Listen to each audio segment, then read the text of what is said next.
He stood under the spotlight, gripping the waist of a 24-year-old model and declaring her the perfect match for his billion-dollar empire. The crowd roared while I sat in the shadows and sipped my red wine. My fingers traced the leather clutch holding the contract he arrogantly signed 7 years ago without reading. He thought he was replacing a wife, but his signature on that paper had already cost him his freedom the moment he betrayed me. The champagne in the ballroom of the Plaza Hotel tasted like copper and pretension. From table 42, a spot so far removed from the dais it might as well have been in the kitchen, I watched the spectacle unfold. My name is Rowan Calloway, and at 34 years old, I was the invisible spine of Novus Sphere. I had built the operational infrastructure that kept this company standing. Yet tonight, amidst the flashbulbs and the clinking crystal, I was treated as nothing more than a piece of furniture that had gone out of style. Julian stood on the raised platform, basking in the adoration of the New York elite. He looked every inch the visionary king, wearing the bespoke tuxedo I had selected for him 3 months ago. He raised his hands, silencing the room with the arrogant ease of a man who believed his own mythology. "Tonight is not just about technology," Julian announced, his voice projecting that charismatic warmth that had once fooled me. "It is about evolution.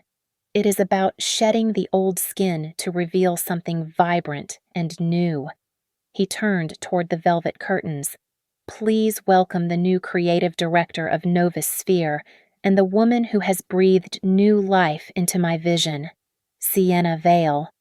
A collective gasp rippled through the room as Sienna stepped out. She was 24, a social media influencer with perfect skin and a dress that plunged dangerously low. Julian reached out, pulling her into his side with a familiarity that made my stomach turn cold. "Sienna is my muse," he declared into the microphone, his eyes scanning the crowd but deliberately skipping over my table. "She is my perfect match." Then came the moment that was designed to break me. Julian produced a velvet box and sank to one knee. He was proposing to his mistress on national television while his wife sat 50 feet away. The message was brutal and clear. I was the obsolete model. I was the glitch in his perfect interface that needed to be patched out. The room shifted. 300 heads turned in my direction. I felt the weight of their stares, the pity, the malicious glee, the hunger for a scandal. They wanted the weeping wife. They wanted the hysterical woman throwing wine and screaming obscenities. They wanted a tragedy they could tweet about over brunch tomorrow morning. But I did not cry. I did not tremble. Inside my chest, the last embers of affection for Julian Thorne turned to ash, leaving behind a crystalline clarity. My hand rested on my clutch. Inside lay a copy of the document Julian had signed 7 years ago, intoxicated by his first major venture capital injection. He had been so eager to prove he was the boss, so dismissive of my caution, that he had signed the papers without reading a single line of the fine print. I stood up. The sound of the room died instantly. I smoothed the front of my silk gown and began the long walk to the stage.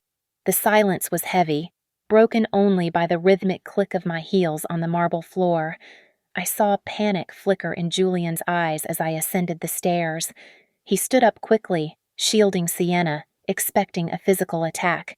Instead, I stopped 3 feet away and offered a smile that was terrifying in its perfection. "Congratulations, Julian," I said, my voice steady and clear enough for the front row to hear. "Rowan," Julian stammered, his microphone hand shaking slightly. I did not think you would take it like this." "Oh, I take it exactly for what it is," I replied. I turned my gaze to Sienna, who looked up at me with a mixture of triumph and fear. I reached into my clutch and withdrew a small, cream-colored envelope. "A gift," I said, pressing it into her reluctant hands. "For the happy couple." I leaned in close, invading her personal space just enough to unsettle her. "You might want to read the intellectual property clauses regarding public infidelity." "Sienna," I whispered, my voice dropping to a lethal purr. "It is a real killer. I pulled back, gave them one last nod, and walked off the stage with my head high. I did not look back at the confusion erupting behind me. I walked straight through the double doors and out into the cool night air. My driver held the door of the limousine open. I slid into the leather seat, the tinted windows sealing me away from the flashing cameras. I pulled out my phone and dialed the number I had memorized by heart. "It is done," I said into the receiver. "Initiate phase 1. The silence of the limousine felt like a vault, hermetically sealed against the chaos I had just left behind. It was a familiar kind of quiet, one that transported me back to the gray, ash-covered streets of the Rust Belt in Pennsylvania. I was not born into silk and champagne. I was born into the smell of burning coal and the metallic taste of desperation. My father was a union representative for a steel mill that was slowly dying, a man who spent his nights poring over dense labor contracts at our chipped kitchen table. I grew up sitting across from him, watching his calloused fingers trace the lines of legal jargon. He taught me the most important lesson of my life before I was even 10 years old. "Rowan, look at this," he would say, tapping the paper with a heavy finger. "The loud ones on the picket line make the noise, but the man who holds the text holds the power. Never forget that. It was a lesson written in blood." When I was 22, a crane accident at the mill crushed my father's legs. While he lay in a morphine haze in the hospital, a company lawyer in a cheap suit came to visit. He smiled a serpent smile and told my father he needed to sign a simple administrative form to release his back pay. My father, trusting and in pain, scrawled his name on the line. He died 2 days later. When I tried to claim his life insurance to pay for the funeral, I found out that the simple form was actually a waiver of liability. He had signed away our rights for a check of $200. I did not cry at his funeral. I stood over his grave and made a vow that no one would ever use ink and paper to slit my throat again. I threw myself into the study of economic law and risk management with the fervor of a zealot. I worked double shifts at a diner, slept 4 hours a night, and graduated at the top of my class. I did not want to be the lawyer who argued in front of a jury. I wanted to be the architect who designed the maze that everyone else had to run through. I spent the next few years paying off my debts by becoming a crisis manager. I was the woman companies called when they were bleeding out. I fixed problems that were supposed to be unfixable. That was how I met Julian Thorne 8 years ago. Back then, Julian was not the god of technology. He was a frantic, brilliant mess in a hoodie, pacing around a loft in Brooklyn that smelled of stale coffee and fear. His startup was imploding. He was facing 3 lawsuits for copyright infringement and an inquiry from the Securities and Exchange Commission that threatened to send him to federal prison. "I am finished. Rowan," he had stammered, his eyes bloodshot and wide with panic. "They are going to take everything. I cannot go to jail. I will die in there." I looked at the pile of legal notices on his desk. To anyone else, it looked like a disaster. To me, it looked like a puzzle. "Sit down and stop shaking," I ordered him. "I can fix this, but only if you do exactly what I say." I went to work. I ruthlessly fired the friends he had hired who were draining his capital. I restructured his entire corporate entity to shield his personal assets. I found the loopholes in the plaintiff's claims and settled the lawsuits for 10 cents on the dollar. I kept him out of handcuffs and kept his company alive. When the dust settled, Julian looked at me with a reverence that I tragically mistook for romance. He did not look at me like a lover. He looked at me like a shield. "You are incredible," he had whispered one night, grabbing my hands as we celebrated his first clean audit. "I need you, Rowan. I cannot navigate this world without you." He was attracted to my sharpness, to the steel in my spine that he lacked. He saw me as the perfect tool to protect his genius. And I, blinded by the first man who seemed to value my mind over my appearance, let myself believe that his dependency was love. I did not realize then that a parasite always loves its host, right up until the moment it sucks them dry. Julian proposed to me 48 hours after Novus Sphere went public. We were on a chartered yacht off the coast of the Hamptons, surrounded by empty bottles of vintage Dom Perignon. The stock price had closed at record highs, making him a billionaire on paper before dinner was served. He did not get down on one knee because he was overcome with emotion. He did it because he felt invincible, and a king needs a queen to complete the picture. But the romantic haze lasted exactly 3 days. On the 4th day, Julian slid a thick manila envelope across our breakfast table. "It is just standard procedure, babe," Julian said, avoiding my eyes as he spread marmalade on his toast. "The board. They want assurances. It is not that I do not trust you, but we have to protect the empire." I opened the folder. It was a prenuptial agreement, brutal and concise. It stated that in the event of a divorce, I would leave with exactly what I came in with, which was essentially nothing, plus a small stipend that was insulting for the woman who had saved him from prison. He looked at me, expecting me to be hurt, or perhaps hoping I would be the grateful little girl from Pennsylvania who was just happy to be invited to the table. I did not blink. I closed the folder and smiled. "I understand completely, Julian," I said calmly. "Business is business. I am happy to sign." Julian exhaled, a look of relief washing over his face. "I knew you would get it. You are the only one who truly gets me. However," I continued, my voice smooth, "since I will be continuing my role as your strategic advisor, I need to add a few addendums regarding operational security and intellectual contribution." "Just to formalize my role within the marriage?" Julian waved his hand dismissively, already bored with the details. Sure. Just send it to Jennings. He is handling the paperwork." Jennings was a 26-year-old associate Julian had hired because they went to the same fraternity, not because he was a competent lawyer. I took the document to my study and spent the next 12 hours drafting 2 very specific clauses. The first was Clause 19C. I redefined the term marital assets to include any patent or algorithm developed during the marriage if there was documented evidence of spousal consultation. Julian thought he was the genius, but I knew who fixed the logic gaps in his code at 3 in the morning. The second was the moral clause. It was buried deep in Section 40, subsection 5. It stated that if one party caused significant reputational damage to the company through public indiscretion or scandal, the voting rights associated with their shares would be temporarily transferred to the other spouse to protect shareholder value. I sent the revised contract back. Julian, high on his own success and eager to get back to his celebration, barely glanced at it. Jennings, too inexperienced to spot the trap, gave him the green light. "You worry too much." Rowan. Julian laughed as he signed his name with a flourish. "But if it makes you feel safe, then I am happy." We were married 6 months later in a ceremony that cost $2 million. The world saw a fairy tale. I saw the finalization of a partnership agreement. For the first 3 years, I kept my end of the bargain. I worked 18 hours a day in the shadows. I managed the hostile takeovers. I smoothed over the regulatory hurdles, and I fired the people Julian was too weak to confront. Meanwhile, Julian began to believe his own press releases. He started spending more time at galas and less time in the lab.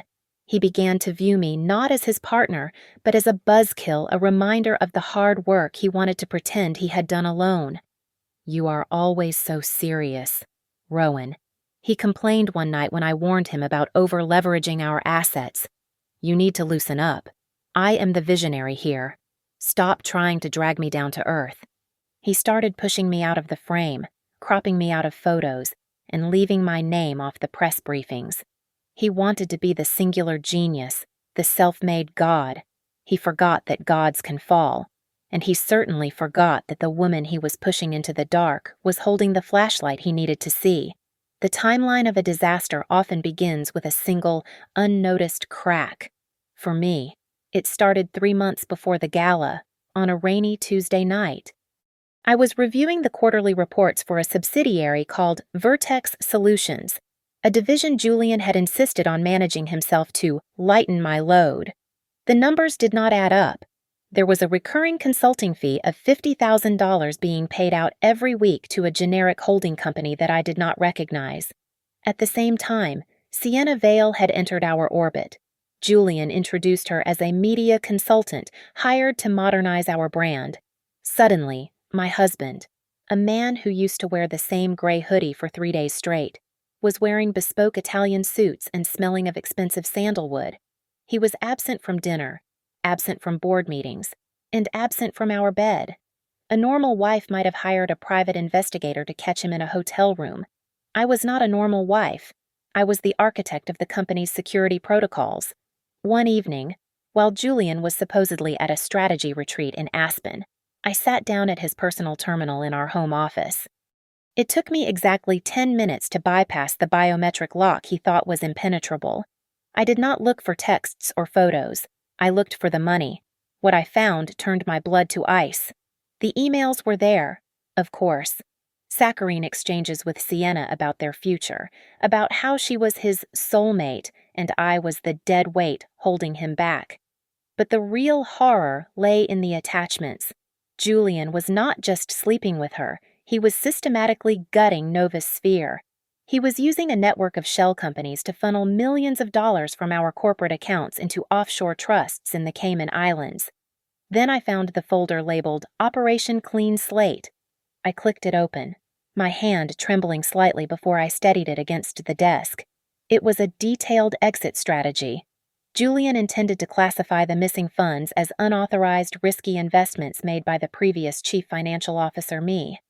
Since my name was still legally attached to the founding investment charters, he was going to frame me for embezzlement. My eyes scanned a document titled Press Release Draft. The board of Nova Sphere regrets to announce that Rowan Calloway is currently under investigation for extensive financial fraud and misappropriation of company assets. I stared at the screen. The betrayal went deeper than infidelity. He did not just want to leave me. He wanted to destroy me. He wanted to send me to prison so he could sail off into the sunset with his 24-year-old mistress and my money. He wanted to erase my existence so he could rewrite history with himself as the sole hero. "You think you can erase me, Julian," I whispered to the empty room. "You think I am just a line item you can delete." The shock evaporated, replaced by a cold, hard fury. I was back in crisis management mode. I pulled a terabyte hard drive from my safe and began cloning his entire server. I downloaded every email, every bank transfer receipt, and every incriminating chat log. I installed a ghost program to record all his future phone calls. Then I made a call of my own. I arranged a meeting in a 24-hour diner in Queens at 2 a.m. Across from me sat Marcus, a forensic accountant whose career I had saved 5 years ago when he was falsely accused of cooking the books. "Rowan," Marcus said, looking at the stack of documents I slid across the laminated table. "You look tired." "I am not tired, Marcus," I replied, my voice devoid of emotion. "I am hunting." He flipped through the pages, his eyes widening as he saw the transaction history. This is a lot of money." "Rowan," Marcus stammered, adjusting his glasses nervously. "Julian is moving. Nearly $10 million a month. If he pins this on you—" "He will not pin it on me," I cut him off, "because we are going to trace every single cent. I need you to find where the money lands before he washes it." "Can you do that?" Marcus looked at the fear in my eyes, then at the steel in my jaw. He nodded slowly. "For you," Marcus said. "I will find every penny. But Rowan, if we do this, there is no going back. You are declaring war." "The war has already started, Marcus," I said, taking a sip of the bitter black coffee.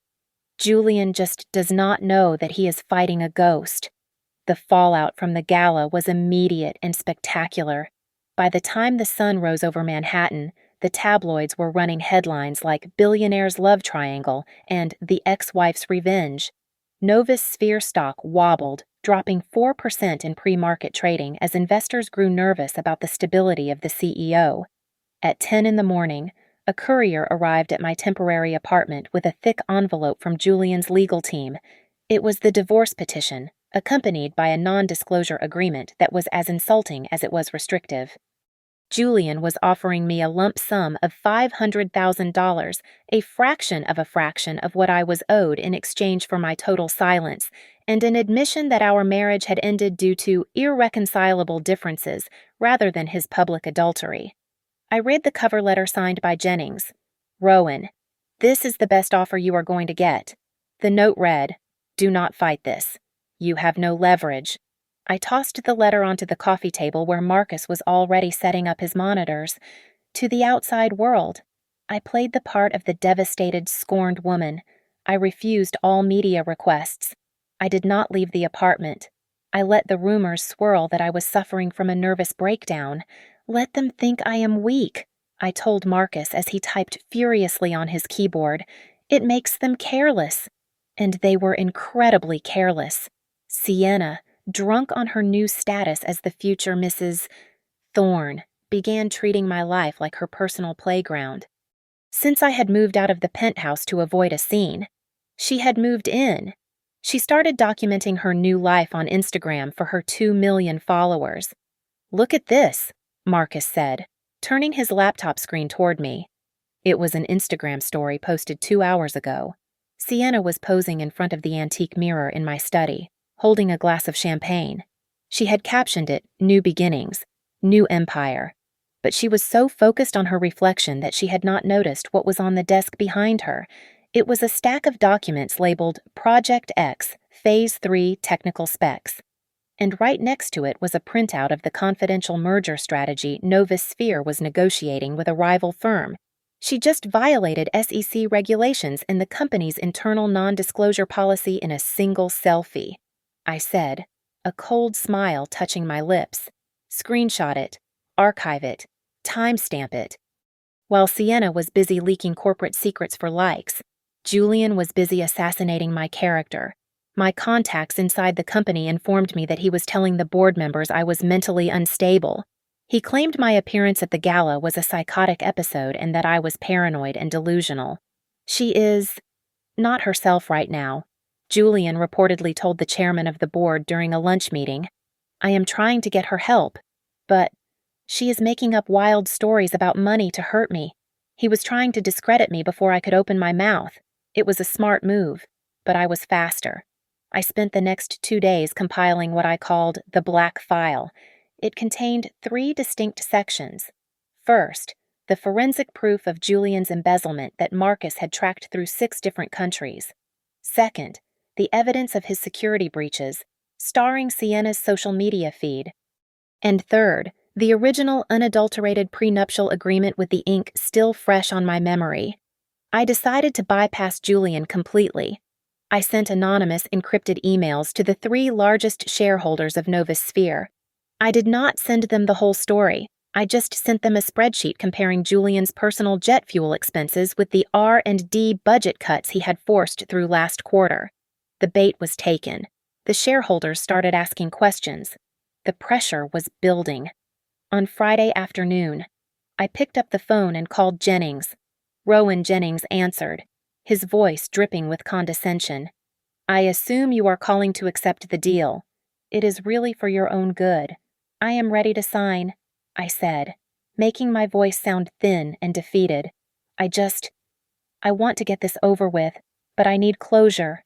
Jennings, I want to do it at the office, in the main conference room. The office. Jennings hesitated. Julian is very busy. If he wants me to sign the NDA and disappear forever, he can give me 1 hour, I pleaded, injecting a tremor into my tone. I want the full board there to witness that I am stepping away voluntarily. I do not want any more rumors. I just want peace. Jennings paused, likely muting the line to confer with Julian. They probably thought it was a final ego trip for them, a chance to watch me surrender in front of an audience. Fine. Jennings came back on the line. Monday morning, 9 o'clock. Do not be late. And Rowan, do not try anything stupid. I would not dream of it. I replied. I hung up the phone and looked at the black file sitting on my desk. Is everything ready? Marcus asked, closing his laptop. Yes, I said, smoothing the cover of the folder. They think they are coming to a funeral. They have no idea it is an execution. The elevator doors slid open on the 52nd floor, revealing the main conference room of Nova's Sphere. It was a cage of glass and chrome, designed to make anyone inside feel exposed. I walked in at exactly 9 in the morning, my spine rigid and my briefcase heavy in my hand. Julian sat at the head of the mahogany table. Sienna was draped over the chair next to him, scrolling through her phone with a bored expression. They looked like the royal couple of a kingdom they did not realize was already burning. I took the seat at the opposite end, creating a vast expanse of polished wood between us. "Rowan," Julian began, clasping his hands together and adopting a tone of sorrowful condescension. "I am glad you came. This is difficult for everyone. I know you are not well." He slid a thick stack of papers across the table toward me. "We can make this painless," he continued. "Sign the divorce papers, and sign this admission of liability for the recent financial irregularities in the accounts you used to manage. If you take responsibility for the losses, I will make sure the board does not press criminal charges. I will take care of you, Rowan. I always have. It was a masterclass in gaslighting. He wanted me to confess to his crimes so he could wash his hands of the theft." Before I could answer, Sienna looked up, snapping her gum. "Just sign the papers." "Rowan," she said, her voice grating and high. "Julian needs to move on. Honestly, the brand was stagnant with you around. I have already done more in 3 months to modernize Nova's Sphere than you did in 10 years. We are pivoting to a younger demographic. You are just old news." I placed my hands flat on the table and looked at her. I did not blink. "That is an interesting perspective on brand strategy," I said calmly. "But tell me, Sienna, are you absolutely certain you read your employment contract carefully?" Sienna frowned, confusion clouding her perfectly contoured face. "What? Of course I did. I am the creative director." "That is the problem," I replied, my voice dropping an octave. "You see, the position of creative director requires a majority vote from the board of directors for any salary exceeding $150,000. I checked the meeting minutes for the last 2 years. Your name does not appear once." I leaned forward slightly. "That means you are not an employee. Sienna, you are an unauthorized vendor. And every cent Julian has paid you the salary, the travel expenses. The clothing allowance is technically corporate embezzlement." The room went deadly silent. Sienna stopped chewing her gum. Julian's face flushed a deep, ugly red. He slammed his hand down on the table, the sound echoing off the glass walls. "Enough!" Julian shouted, his mask of pity shattering. "You are trying to confuse things because you are scared I have the evidence. Rowan, I have the transfer logs that show you moved the money. If you do not sign this right now, I will walk out of here and hand those logs to the FBI. You will rot in prison." He was bluffing with forged documents, and he was doing it loudly. A desperate man gets loud, a focused woman gets quiet. I opened my briefcase and took out a single sheet of paper. I slid it across the table, past the divorce papers, until it rested in front of him. "I am not here to negotiate a divorce, Julian," I said, offering him a small, terrifying smile. "And I am certainly not here to save your reputation. I am here to notify you of a contract enforcement." Julian looked down at the paper. It was a bank record from 6 weeks ago. "That is a transfer of $200,000 from the R&D budget directly into a private account registered to Sienna Vale," I explained. "It was tagged as server maintenance. I did not know Sienna was an IT specialist." Julian stared at the paper, his hands trembling slightly. He looked at me, then at the document, and I saw the first crack in his arrogance. He realized I had seen the books, but he still thought he was the CEO. He still thought he had the power. "So you found one mistake," Julian scoffed, trying to regain his composure, though his voice was tight. "I can explain that. It was a clerical error. You think this scares me?" "Oh, Julian," I said softly. "I am not trying to scare you. I am just waiting for the audience to arrive." Security! Julian barked into the receiver, his eyes fixed on me with murderous intent.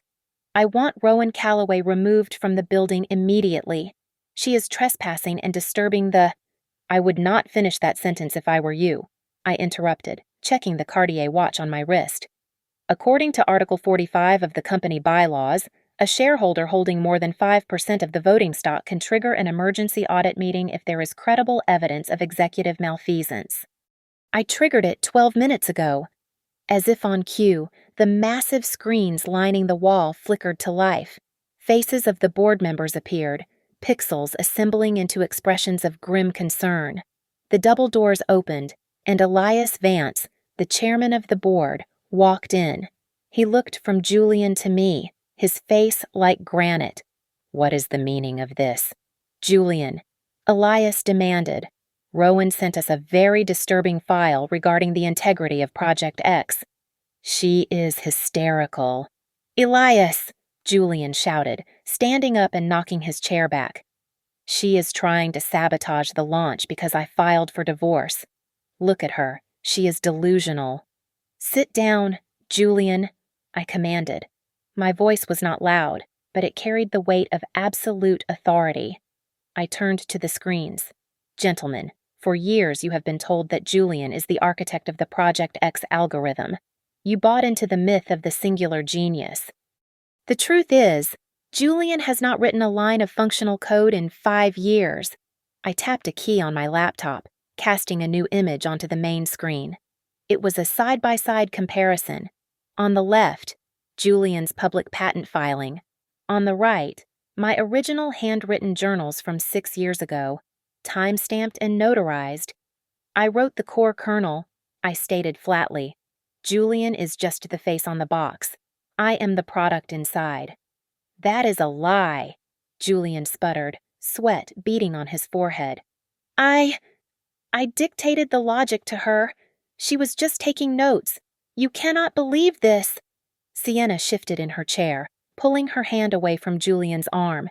She looked at the evidence, then at the man she thought was a genius, and I saw the calculation happening behind her eyes.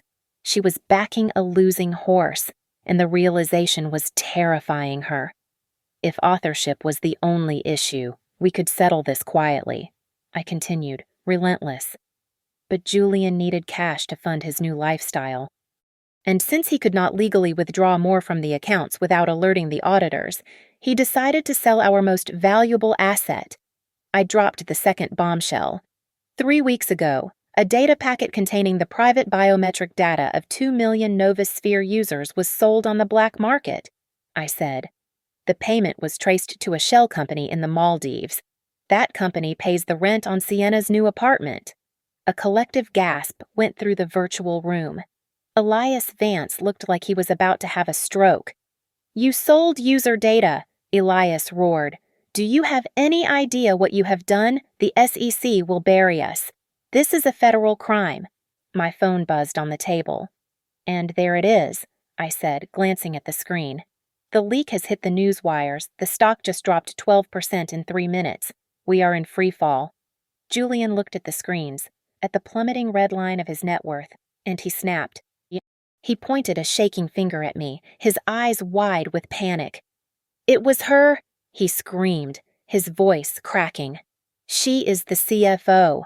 She manages the accounts. She set this up to frame me. Why would I destroy my own company? She is the one who handles the money. Arrest her.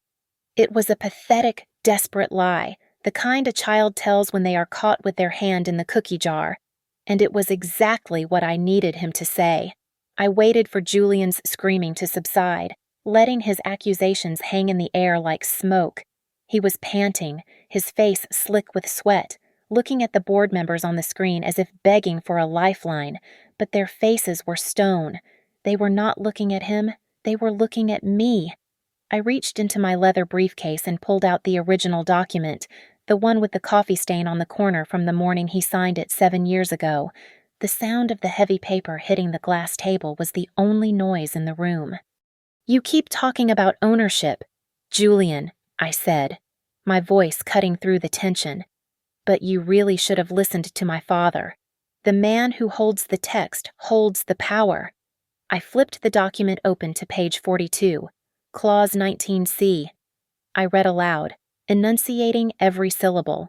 In the event that the primary shareholder is found to have engaged in unethical conduct that results in a valuation drop of more than 10%, all intellectual property rights regarding core algorithms developed during the marriage shall immediately and irrevocably transfer to the secondary shareholder.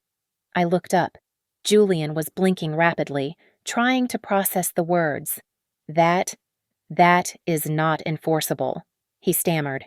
Jennings, tell her that is not legal. All eyes turned to Jennings. Julian's fraternity brother turned general counsel. He was pale, staring at the document he had rubber-stamped years ago because he was too busy planning the bachelor party. I missed that, Jennings whispered, his voice trembling. It is a valid contract. Julian, you signed it. I witnessed it. You idiot. Julian lunged toward him, but I raised a hand. I am not finished, I said. There is also the moral clause. Specifically, Section 5, regarding public conduct. I tapped my laptop key, and the video from the gala began to play on the giant screen behind me. It showed Julian on stage, groping Sienna and humiliating me. By publicly declaring an extramarital affair while serving as CEO, I explained, you triggered the immediate transfer of your voting rights to me to protect the company's image. As of this morning, I control your 51% stake in Novus Sphere. The silence that followed was absolute. Then, a sound came from the side of the table. It was Sienna. She was laughing, a dry, hysterical sound. You lost it, Sienna asked, looking at Julian with sudden revulsion. You told me you owned everything. You told me she was nothing, and now you are telling me you signed it all away. Sienna, baby, listen to me, Julian pleaded, reaching for her hand. She recoiled as if he were radioactive. Do not touch me. You made me an accomplice to fraud for a company you do not even own anymore. I am going to jail because you are stupid. Julian looked around the room, seeing the walls closing in. The reality of his destruction was finally hitting him. In a burst of impotent rage, he grabbed the contract from the table and tore it down the middle. He ripped it again and again, throwing the confetti of paper into the air. There he screamed, his eyes wild. No contract, it is gone. You have nothing. I watched the pieces of paper drift down to the expensive carpet. I did not move. I did not flinch. That was a copy. Julian, I said softly. The original is currently in a safe deposit box at the First National Bank. And based on the digital copy I sent to the judge this morning, all of your personal assets, your bank accounts, your cars, your jet, and even the penthouse you are currently sleeping in were frozen by a court order exactly 45 minutes ago. Julian sank into his chair, a hollow shell of the man who had stood on that stage. You took everything, he whispered. No, I corrected him. I protected my investment. The heavy oak doors of the conference room did not open for room service. They swung open to reveal 6 agents in windbreakers emblazoned with the letters FBI, flanked by grim-faced representatives from the Securities and Exchange Commission. I had timed the delivery of the black file perfectly to ensure they arrived before Julian could spin another lie. Julian stood up, knocking his expensive ergonomic chair over with a crash. "What is this?" Julian shouted, his voice cracking. "Who let you in, Julian Thorne?" the lead agent announced, stepping forward with a pair of metal cuffs that caught the harsh conference room light. "You are under arrest for wire fraud, money laundering, and conspiracy to commit insider trading." "This is a mistake," Julian yelled, backing away until he hit the glass wall. "I am the CEO of Novus Sphere. You cannot touch me. We have the bank records." "Mr. Thorne," the agent replied calmly, not breaking stride. "And we have the witness statements." Sienna jumped up, putting as much distance between herself and Julian as the room allowed. Her mascara was starting to run, ruining her carefully curated look, and her hands were shaking violently. I did not know, Sienna shrieked, pointing a manicured finger at Julian. I am just an employee. He lied to me. He told me the money was his. I am a victim here. I reached for my phone and tapped the screen. The audio played over the room's high-fidelity speakers. It was a recording from 2 months ago, captured by the bug I had planted in the penthouse living room. I do not care where you get it from. Julian Sienna's voice rang out, shrill and demanding. Just take it from the operating budget. That boring wife of yours will never notice. I need that villa in Tuscany. Or I am walking. Okay. I will move the funds tomorrow. Julian's voice replied on the tape, desperate and pathetic. I paused the recording. Sienna went pale. She looked like a ghost who had just seen her own grave. It seems you were quite the active participant. Sienna, I said, placing the phone back on the table. The agents moved in. They grabbed Julian, forcing his arms behind his back. The click of the handcuffs echoed like a gunshot in the silent room. The visionary, the king of tech, was reduced to a trembling criminal in a torn suit. The image of him being manhandled was so far removed from the confident man on the magazine covers that it felt surreal. As they dragged him toward the door, Julian twisted his head back to look at me. His eyes were filled with tears and a profound, childlike confusion. He looked like he genuinely did not understand how he had lost. Rowan, he screamed, struggling against the agents. Why are you doing this? We were married. How can you be so cruel? I stood up slowly, smoothing the fabric of my dress. I looked him in the eye, feeling absolutely nothing but the cool satisfaction of a balanced ledger. I am not cruel, Julian, I said, my voice steady and cold. I am just compliant. I am strictly following the terms of the contract you signed. You called her your perfect match, so I thought it was only fair to show you the price of imperfection. Julian slumped, the fight draining out of him as the agents hauled him into the hallway. His cries faded as the elevator doors dinged. Ms. Vale, another agent said, stepping toward Sienna. We need you to come down to the precinct to answer some questions regarding the receipt of stolen assets. Sienna did not scream. She just stared at the floor, her empire of likes and filters crumbling into dust as she was escorted out behind her lover. The doors closed, leaving a heavy silence in their wake. But it was no longer the silence of tension. It was the silence of a vacuum waiting to be filled. On the screens, the board members were staring at me with mouths agape, looking at the woman who had just decapitated their king without raising her voice. The storm was over. I did not return to my seat. Instead, I turned my gaze to the head of the table where Julian's ergonomic leather chair sat empty. It was still warm from his body heat, a ghost of the man who had just lost everything. I did not ask for permission.